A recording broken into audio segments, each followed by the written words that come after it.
नमस्कार गणदृष्टि जीवन दर्शन नुआ एपिसोड के आपण को स्वागत। आज आम भेटमा छत्तीसगढ़ कोरबार कलाकार संतोषी श्रद्धा महंत और गुरु जीवन साथी लगन दास महंत को।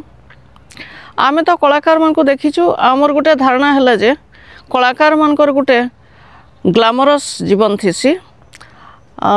ये कलाकार किंतु ये लता मंगेशकर भाई गाई पारसन किंतु से ग्लैमर नुहे से माटी संगे जोड़ी कर अछन। से एका संगे पाठ पढ़ासन, गीत गायसन, गीत शिखासन आ खेते भूतियर मानकर संगे काम भी करसन। आसन ताको भेटमा तार संगे कथबार्ता हेमा आ ताकर जीवन विषय रे किछि जानना। इस दुनिया में आना है और जाना है, इस दुनिया में आना है और जाना है। ये दुनिया तो एक मुसाफिर खाना है, ये दुनिया तो एक मुसाफिर खाना है। इस दुनिया में आना है और जाना है, इस दुनिया में आना है और जाना है। ये दुनिया तो एक मुसाफिर खाना है, ये दुनिया तो एक मुसाफिर खाना है। जिसने अपने जीवन में जितना है प्रेम लुटाया, जिसने अपने जीवन में जितना है प्रेम लुटाया, प्रेम ग्रंथ के पन्नों पर उसका है नाम लिखाया, प्रेम ग्रंथ के पन्नों पर उसका है नाम लिखाया। जीवन में जो खोना है, जीवन में जो खोना है वो पाना है, जीवन में जो खोना है वो पाना है। ये दुनिया तो एक मुसाफिर खाना है, ये दुनिया तो एक मुसाफिर खाना है। इस दुनिया में आना है और जाना है, इस दुनिया में आना है और जाना है। ये दुनिया तो एक मुसाफिर खाना है, ये दुनिया तो एक मुसाफिर खाना है, ये दुनिया तो एक मुसाफिर खाना है, ये दुनिया तो एक मुसाफिर खाना है। सभी दर्शकों को नमस्कार। मैं संतोषी श्रद्धा महंत, एक शिक्षिका हूँ पेशे से और राइटर भी हूँ, कवित्री भी हूँ। कोशिश करती हूँ कि अपने जीवन में थोड़ा थोड़ा सीखूं, लिखूं और जो ये जीवन चल रहा है उसको बहुत उल्लास के साथ जीने की इच्छा है। और मैं ईश्वर से यही प्रार्थना करती हूँ कि मैं अंतिम सांसों तक के व्यस्त रहूं और मेरा जो जीवन है वो किसी के काम आए। तो मेरी जब शादी हुई उसके बाद में मेरे ससुराल में जो धरती के अचरा एक लोक कला मंच चलता था, उसमें मुझे एज ए सिंगर ले लिया गया और मुझे जो गीत दिए जाते थे उसमें के कुछ लोकगीत में सुनाती हूँ। चल झूमर जा रे पढ़ की परे ओ ना, चल झूमर जा रे पढ़ की परे ओ ना, चल झूमर जा रे पढ़ की परे ओ ना, चल झूमर जा रे पढ़ की परे ओ ना। मैं न मजूर बोले सुना हो, मैं न मजूर बोले सुना, चल चल चल झूमर जा रे पढ़ की परे ओ ना, चल झूमर जा रे पढ़ पड़ी की परेओना, चल चल झूमर जा रे पड़ी की परेओना, चल झूमर जा रे पड़ी की परेओना। ये इस तरह के गीत जो है वो हमारे लोक संगीत का एक हिस्सा था, जिसमें हमारी प्रकृति थी, हमारे पशु पक्षी थे, हमारी नदियाँ थी, हमारे फसल थे। तो इन सबको लेकर के जो लोकगीत गाए जाते। तो मैंने कुछ श्रृंगार के भी गीत लिखे, कुछ ऐसे समसामयिक विषय पर भी गीत लिखे। श्रृंगार का एक गीत, श्रृंगार का हो कट के करे जा, हो कट के करे जा, चानी चार हो गे रे, कट के करे जा, हो कट के करे जा, चानी चार हो गे रे। ओ बलम जी ओ पिया जी, पहली नजर में तोर से प्यार हो गे रे, पहली नजर में तोर से प्यार हो गे रे। ये श्रृंगार गीत मैंने लिखा। श्रद्धा जी जब इतना अच्छा गीत गाते हैं, इतना अच्छा कलाकार हैं, तो आप तो पति पत्नी, आप तो जरूर कोई गाना गाते होंगे या लिखते होंगे। गाना मैं गाने का आदि मैं नहीं हूँ, बस ये है कि ये जो कलमबद्ध करती हैं उनको सुर ताल में बैठाने के लिए इनके साथ रहता हूँ। के सहयोग के बिना कुछ भी नहीं होता है। जब भी मैं गीत लिखती हूँ तो इनसे पूछती हूँ कि ये कौन से ताल में है, ये कौन सा ताल बजेगा। तो ये जैसे गुनगुना के मैं इन्हें बताती हूँ तो ये बताते हैं कि हाँ ये जब ताल में है, कि ये 3 ताल में है, कि 1 ताल में है, ये दादरा है कि कहरवा है। तो इस तरीके से हमारा तालमेल अच्छा जम जाता है। आप दोनों का विवाह कैसे हुआ, बताइए इसके बारे में। विवाह का बहुत लंबी कहानी है ये, बहुत लंबी कहानी है। और एक यदि कहा जाए तो इसमें एक निबंध उपन्यास लिखा जा सकता है। ऐसी कहानी है। अभी मैं कुछ अंशों का संस्मरण लिख रही हूँ अभी। हाँ, मेरी संस्मरण की किताब कुछ दिन के बाद में आ जाएगी। मुझे जो जो पल अच्छा लगा उसको चुन करके मैंने लिखने की कोशिश की है। विवाह कैसे हुआ? तो मैं जो है गाने में रुचि रखती थी, और इनका तो घराना ही माने संगीत का घराना है। मेरे ससुर जी आचार्य थे संगीत के। मैं जब उनका आचार्य तिलकदास जी मान, तबला नवाज तिलकदास जी मान। तो कहा जाता है कि उन्होंने जितने भी शिष्य लोगों को सिखाया हुआ है, वही लोग उनके ऊपर चले जाने के बाद में, उनके देहांत होने के बाद में, वही शिष्य लोग अभी पूरे शास्त्रीय संगीत का क्लास लगाते हैं। ये विद्यालय परिवार अभी चल रहा है, विद्यालय चल रहा है। तो मैं गाने में रुचि रखती थी, लेकिन मेरे घर में मेरी मौसी और मेरे नाना जी गाने और बजाने में रुचि रखते थे। तो मेरे ससुर जी क्लास लेने के लिए आया करते थे हमारे घर में, मेरे ननिहाल में। तो मैं एक दिन जब वो आए हमारे यहाँ, तो मैं गाना गा रही थी। मैं भी, मेरी मौसी जी, मेरे एक भैया हैं उनके साथ में। तो मेरे ससुर जी ने देखा कि ये लड़की गाना गा रही है, तो उनके मन में ऐसा हो गया कि मुझे तो अपने घराने के लिए ऐसे गाने वाली बहू चाहिए, क्योंकि मैं तो संगीत घराना का हूँ ही। तो उन लोगों ने मेरे नाना जी से कहा कि लड़की अभी क्या कर रही है, तो आपकी नाती। तो नाना जी ने बताया कि अभी पढ़ाई कर रही है। तो उन्होंने कहा कि आपसे एक विनती है कि इस लड़की को, अपनी नातिन को, हो सके तो मेरे बेटे के लिए आप विवाह के लिए तैयार कर लीजिए, तो ज्यादा अच्छा होगा। मेरी शादी हुई तो मैं ऐसे 16 साल के बाद हुई। मैंने 17वें साल में।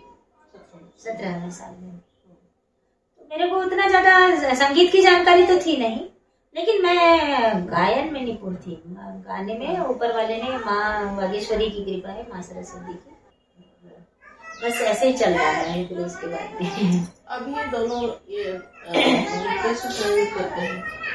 अभी तो मतलब हर काम को हम दोनों ही मिलके करते हैं, हर काम को, चाहे मैं किचन में रहूं या किचन गार्डन में रहूं या खेत में रहें या कुछ भी रहें, तो हम दोनों मिलके ही काम करते हैं। लेकिन ये मुझसे ज्यादा काम करते हैं ये। हाँ, क्योंकि मैं अब मेरे नौकरी पेशा हूँ, तो मैं जॉब के लिए निकल जाती हूँ, तो 8-10 घंटे तो उधर हो जाते हैं मेरे को, कम से कम 8 घंटे। लेकिन हमारे यहाँ सर जो है खेती बाड़ी के लिए ये ज्यादा देखते हैं। मुझे संडे को समय मिलता है और सैटरडे को हाफ डे रहता है, तो उस दिन हम अपने खेती बाड़ी को देखने जाते हैं। क्योंकि ज्यादातर हम सभी देखते हैं जो टाउन में रहते हैं, प्रकृति के साथ ज्यादा लगाव नहीं होता है। तो आप दोनों को हम देख रहे हैं कि प्रकृति और संगीत बिल्कुल मिला हुआ है। तो आपका क्या अनुभव क्या है, प्रकृति कितना समाता है आपके जीवन को? प्रकृति का तो पूरा ही योगदान है। प्रकृति के बिना जीवन कैसे चलेगा? प्रकृति को देखिए आप, जब सुबह सो के उठते हैं, अपने लगाए गमले के फूल को देखते हैं, तो वो जब खिलता है तो उसको देख करके चेहरे पे मुस्कान आ जाती है। तो प्रकृति हमको नए उत्साह, नए उमंग देने का काम करती है। अपना लगाया हुआ फसल जब सो के उठ के देखते हैं, हम अपने किचन गार्डन में जाते हैं, तो वहाँ साग भाजी को देखते हैं जो एकदम हरे हरे दिखते हैं। अपने लगाए हुए फूलों को देखते हैं तो वो खिले रहते हैं, तो एकदम तरोताजा महसूस करती हूँ मैं। तो मेरे घर में गेंदे का फूल बहुत लगा हुआ है, तो मेरे मन में आया था ये विचार कि गेंदे का जो फूल है उस तरीके से लड़कियां उस तरीके से होती हैं, जिसके आंगन की क्यारियों में गेंदे के फूल लगे हैं, जस्ट लाइक बेटियां। जैसे बेटियां मुस्कुराती हैं, वैसे गेंदे का फूल भी हमारे अगल बगल आंगन की क्यारियों में लगे हुए हैं। तो उससे जैसे गेंदे का फूल महकता है, उससे घर सुवासित होता है, वैसे जब बेटियां लौट करके आती हैं ससुराल से, तो घर वैसे खिला खिला लगता है। तो मैंने छत्तीसगढ़ी में की कहर महर मई के महके अंगना डेहरी दुआर, महर महर मई के महके अंगना डेहरी दुआर, हम गोंदा फूल छतनार गुइया, गोंदा फूल छतनार। हमारे छत्तीसगढ़ी में गेंदा को गोंदा कहा जाता है। हम गोंदा फूल छतनार गुइया, गोंदा फूल छतनार, रिग बिग सदा सुहागी, जैसे दाई के अचरा। हमारे छत्तीसगढ़ में अम्मा को दाई कहा जाता है। रिग बिग सदा सुहागी, जैसे दाई के अचरा, मोर भैया के अबड़ दुलार रे, हम गोंदा फूल छतनार, हम गोंदा फूल छतनार गुइया, गोंदा फूल छतनार। हमी हवन तुलसी के बिरवा, हमी हवन फुलवारी। माने लड़कियां तुलसी का पेड़ है और फुलवारी भी है। तो हमी हवन तुलसी के बिरवा, हमी हवन फुलवारी, हमरे कोखले छिछले बाढ़े, कुल के बिरवा बारी। हमसे ही माने कुल बढ़ता है। अच्छा। हम ऐसी बेल हैं, लड़कियां ऐसी बेल हैं कि हमसे ही परिवार का वर्ष बढ़ता है, कुल की बढ़ोतरी होती है। तो हमी हवन तुलसी के बिरवा, हमी हवन फुलवारी, हमरे कोखले छिछले बाढ़े, कुल के बिरवा बारी, हम माटी हवन कन्हार रे, हम गोंदा फूल छतनार। हम उपजाऊ मिट्टी भी है। हम माटी हवन कन्हार रे, हम गोंदा फूल छतनार, महर महर मैके के महके अंगना डेहरी द्वार। हम गोंदा फूल छतनार गोइया गोंदा फूल छतनार। हम गोंदा फूल छतनार गोइया गोंदा फूल छतनार। हम गोंदा फूल छतनार। ये मेरे जीवन में विरह के दिन बहुत देखे हैं। बिछड़न के दिन, मिलन के दिन बहुत कम, बिछड़न के दिन ज्यादा। मैं जब इस जॉब में आई टीचरशिप में, तो मेरी सुदूर पहाड़ी इलाके में मेरी पोस्टिंग हो गई, जहाँ हम दोनों 7 साल अलग अलग रहे। तो मैंने कुछ पंक्तियां लिखी, आप लोग को अच्छा लगे तो। बिताए प्यार के लम्हे नहीं मैं भूल पाती हूँ। बिताए प्यार के लम्हे नहीं मैं भूल पाती हूँ। बिताए प्यार के लम्हे नहीं मैं भूल पाती हूँ। तुम्हारा साथ होता है जिधर जिधर मैं जाती हूँ। तुम्हारा साथ होता है जिधर जिधर मैं जाती हूँ। और इसके शेर देखिए। कभी मैं आसमां छूकर हवा से बात करती हूँ। कभी मैं आसमां छूकर हवा से बात करती हूँ। तुम्हारे प्यार के किस्से गुलों को भी सुनाती हूँ। तुम्हारा साथ होता है जिधर जिधर मैं जाती हूँ। और यादों की एक पंक्ति देखिए।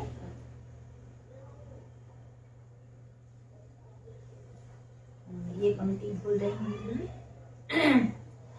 कभी मैं आईने के सामने यूं देख कर पागल। कभी मैं आईने में खुद को ही यूं देख कर पागल। कभी नजरें उठाती हूँ, कभी नजरें झुकाती हूँ। तुम्हारा साथ होता है जिधर जिधर मैं जाती हूँ। और एक पंक्तियां देखिएगा आप, उनका अगर दिल छुए। तुम्हारी याद में भीगा हुआ तकिया ये कहता है। तुम्हारी याद में भीगा हुआ तकिया ये कहता है कि यादें ओढ़ती हूँ और मैं यादें बिछाती हूँ। यादें ओढ़ती हूँ मैं और यादें बिछाती हूँ। तुम्हारा साथ होता है जिधर जिधर मैं जाती हूँ।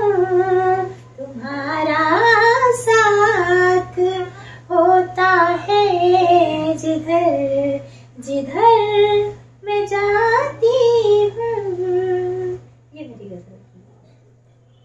आंसू निकल गया।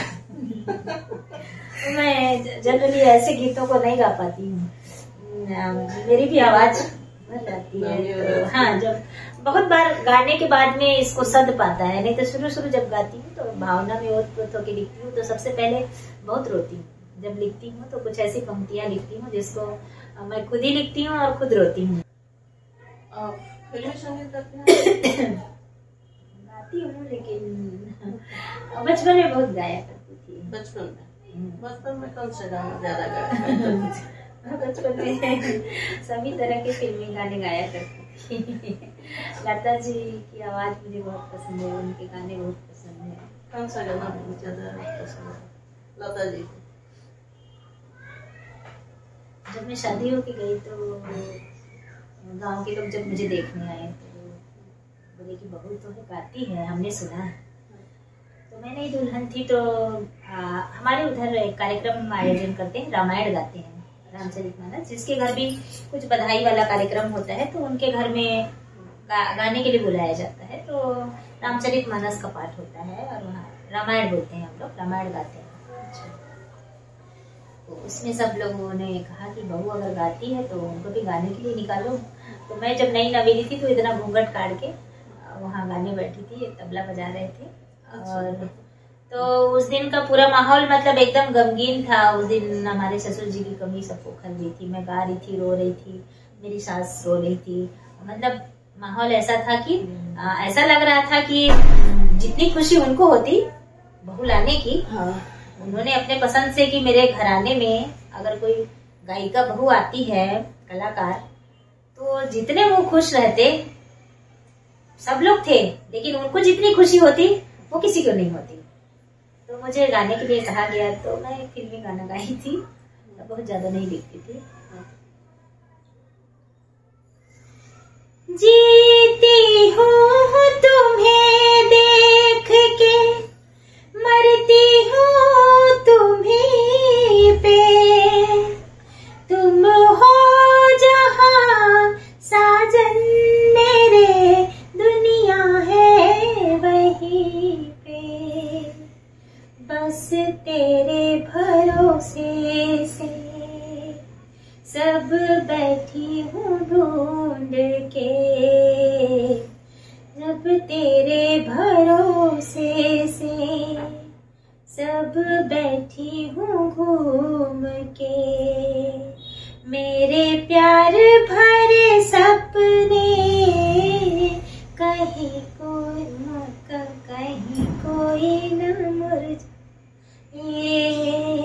अखियों के झरोके से मैंने देखा जो सांवरे, तुम दूर नजर आए, बड़ी दूर नजर आए, बंद करके झरोकों को जब बैठी मैं ढूंढने, मन में तुम्हें मुस्काए, मन में तुम मुस्काए, अखियों के झरोकों से। ये गीत मैंने गाया। किसान थे और वो जिस तरीके से हम लोग को शिक्षा दीक्षा दिए हैं, मैं तो कहती हूँ कि कोई पिता उतना नहीं कर पाएगा। मेरे नाना जी उसमें बहुत योगदान है। मैं अपने ननिहाल में रहती थी, मेरी परवरिश मेरे ननिहाल में हुई, मेरे नानी नाना के घर में। तो मेरे नाना जी बड़े अच्छे थे। मेरी नानी एक विदेशी महिला थी, कम पढ़ी लिखी पर विदेशी थी। तो उनकी जो बातें हैं वो आज तक मैं नहीं भूलती हूँ। मेरे नाना जी जो है पढ़े लिखे थे, तो मेरे नाना जी का मेरा बड़ा योगदान है। और मुझे वो बहुत गर्व से ले जाते थे मेरे नाना जी। वो मतलब जहाँ कहीं भी ले जाना रहता था, वो साइकिल में बिठा के, उस जमाने में ये मोटरसाइकिल नहीं हुआ करता था, वो साइकिल में बिठा के मुझे ले जाते थे। पान का एक टुकड़ा मुझे देते थे, अपना खाते थे, और एकदम लास्ट का पान का एक टुकड़ा। और शुरू से ये पान खाने का आदी हो गई थी उनके साथ। और मेरे बाबूजी जब भी खेतों में काम करते थे तो खेत में जो नाश्ता लेके जाते हैं ना, वो काम मैं करती थी। वो सुबह से खेत में चले जाते थे, तो बाबूजी के लिए नाश्ता ले जाना, ये काम मैं करती थी। बाबूजी जब भी कुछ भी काम करते थे तो मैं उनका हेल्प करते रहती थी। तो वो बातें मुझे याद आती थी, तो मैंने लिखा है फादर्स डे पर, कड़कती धूप या बरसात में भी फटी सी बनियान पहनकर खेतों में काम पर जाते मेरे बाबूजी। उन्हें केवल खेतों की मिट्टी ही प्यारी नहीं थी, उन्हें प्यारे थे मेरे सपने। उन्हें खलिहान से मिस कर कोठी तक लाती हुए धान की खुशी से कहीं ज्यादा खुशी होती मेरे नन्हे नन्हे हाथों से रास पर सजाए हुए चंदैनी गोंदा के फूलों को देखकर। हमारे उधर धान जब मिसाई होती है तो हम पूजा करते हैं उसकी, उस पे फूल डालते हैं, धूप बत्ती लगाते हैं, गोबर से गौरी गणेश बना करके वहां रखते हैं। तो पहले पूजा करते हैं, उसके बाद में धान को अपनी कोठी में लाते हैं। तो बाबूजी सारा मेहनत किए रहते थे, लेकिन सबसे पहले पूजा अम्मा से नहीं करवाते थे, मुझसे करवाते थे। बोलते थे कि नोनी बुलाओ, है ना, हमारे यहाँ बेटियों को नोनी कहा जाता है, तो नोनी को बुलाओ। हाँ, तो नोनी को बुला के आओ, वो पूजा करेगी। तो जब भी धान मिसाई होती थी तो धान की पूजा सबसे पहले मैं करती थी। तो बाबूजी मेरे को कहते थे, उन्हें बड़ी खुशी होती थी मेरे नन्हे नन्हे हाथों से रास पर सजाए हुए चंदैनी गोंदा के फूल को देखकर। उन्हें खुशी होती थी मेरे हाथों से रास पर होम धूप जलाने से। वो भावुक हो उठते थे मेरे हाथों में डलिया में भरे गए धान की पहली अंजूरी से। मेरे को भरवाते थे, 7 अंजूरी भर दो पहले बोलते थे। वो डलिया जब होता है उसमें, और टोकरी में भर दो बोलते थे। तो मैं 7 अंजूरी ऐसे करके भरती थी, और मेरे हाथ लग जाते थे। उसके बाद हमारे धान को कोठी में ले जाया जाता था। जो बनिहार होते थे, मजदूर होते थे, वे लेके जाते थे। तो वो भावुक हो उठते थे मेरे हाथों डलिया में भरे गए धान की पहली अंजूरी से, क्योंकि मुझे शुभता का प्रतीक मानते थे। मुझे याद है अम्मा की नई साड़ी, नए चप्पल, नए खरीदे गहने से लेकर तमाम नई चीजों को मेरे हाथों से शुरुआत कराना। बाबूजी बोलते थे कि नोनी को दे दे, पहले वो पहनेगी तब तुम पहनना। तो नई साड़ी जब भी अम्मा की आती थी तो मेरे को बोलते थे कि गुड़िया लपेट लेगी, पहले पहन लेगी तो तुम पहनना। नए चप्पल को भी, नए बर्तन को भी वो बोलते थे कि उससे शुरुआत कराओ, वो पहले करेगी, उसके बाद में काम लाना। तो इस तरीके से मुझे हर चीज के लिए शुभता का प्रतीक मानते थे। तमाम नई चीजों का मेरे हाथों से शुरुआत कराना, दीवारों पर मेरे हाथों का छाप लगवाना, दोनों हाथों से इस तरीके से छाप लगवाते थे। मुझसे मेरे अपने मोटे भद्दे पैरों से कांटा निकलवाते मेरे बाबूजी। काम करके उनका पैर मोटा हो जाता था, मोटे मोटे थे उनके पैर। तो जब भी कांटा गड़ जाता था तो दोपहर में जब हम बैठते थे खा के, तो बोलते थे मम्मी कांटा निकाल दे। तो मैं उनके पैरों को धोती थी, साफ करती थी, उसके बाद कांटा निकालती थी। मुझसे पैसा गिनवाकर मुझे खजांची का एहसास कराते मेरे बाबूजी। जब भी वो कमा के लाते, कुछ पैसा मिलता था तो मुझे देते थे, नोनी गिन। तो मैं गिनती थी और मुझे लगता था कि मैं ही खजांची हूँ। सब्जी के पलिया में पानी पलोने से लेकर, हमारे घर में टेढ़ा होता था। टेढ़ा आप समझते हैं, इधर कुआं, और उसमें से पानी निकालने का एक यंत्र है जो ऐसे खींच के ऐसे करके लकड़ी से बनाया हुआ होता था। हाँ, टेढ़ा बोलते हैं ना। तो वो हमारे यहाँ सब्जी की क्यारी लगी रहती थी। तो बाबूजी जब टेढ़ा टेरते थे, उसमें पानी पलोते थे, तो मैं क्यारियों में ऐसे फोड़ फोड़ के पानी डालने का काम मैं करती थी। बहते जाता था, उसको बंद करना, उसको मिट्टी को करना, ये काम करती थी।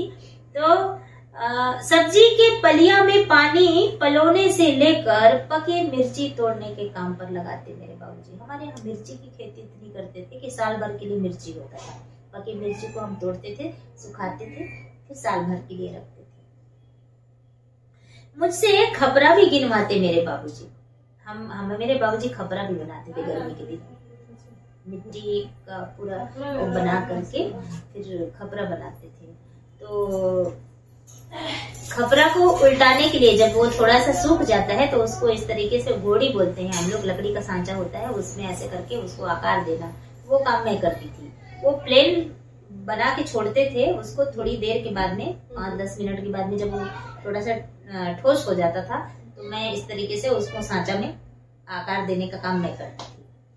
और फिर उसके बाद जब सूख जाता था तो मेरे बाबूजी गिनवाते थे। कोयला लेते थे हम, लकड़ी का कोयला, उसमें 1, 2, 3 करके ऐसे गिनते थे खपरा। 10-10 का ढेरी बनाते थे, फिर उसको गिनो बोलते थे। तो मैं वो कोयला लगा करके ऐसे गिनती थी, उस पर खड़ी खड़ी लाइन खींचती थी। तो मुझे याद है कि मुझसे खबरा भी गिनवाते मेरे बाबूजी। गांव के साप्ताहिक बाजार हाट में ले जाते मेरे बाबूजी। बाबूजी के साथ बाजार जाती थी, हमारे यहाँ कोई नहीं जाता था, बाबूजी के साथ नहीं जाती थी। साइकिल पर बिठाते, मीठे पान का छोटा सा टुकड़ा खिलाते मेरे बाबूजी। उनको भी पान खाने की आदत थी, वो भी पान खाते और छोटा सा टुकड़ा मुझे देते। जमीन पर रहकर आसमान की सैर कराते मेरे बाबूजी। यह सब हाथ बटाने के उद्देश्य से नहीं कराते मेरे बाबूजी, बल्कि अपनी जिम्मेदारी का एहसास कराने, अपने सपने अपने हाथों बुनने, दुनिया में अच्छाई चुनने, मिट्टी की महक को महसूस करने, या शायद मुझे मेहनत कश बनाने के लिए सिखाते मेरे बाबूजी। जो भी हो, एक मेहनत कश पिता अपने बच्चों को अपने कंधे पर बिठाकर पूरी दुनिया की सैर कराना चाहता है, पूरी दुनिया दिखाना चाहता है। नमन है ऐसे पिता को जिन्होंने मुझे अपने कंधे पर बिठाकर दुनिया की सैर कराई।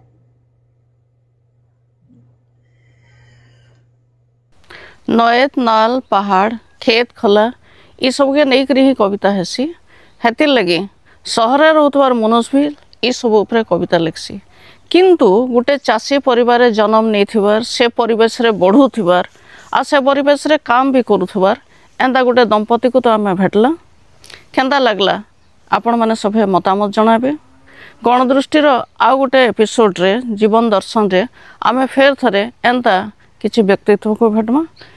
आपण समस्त को धन्यवाद। नमस्कार।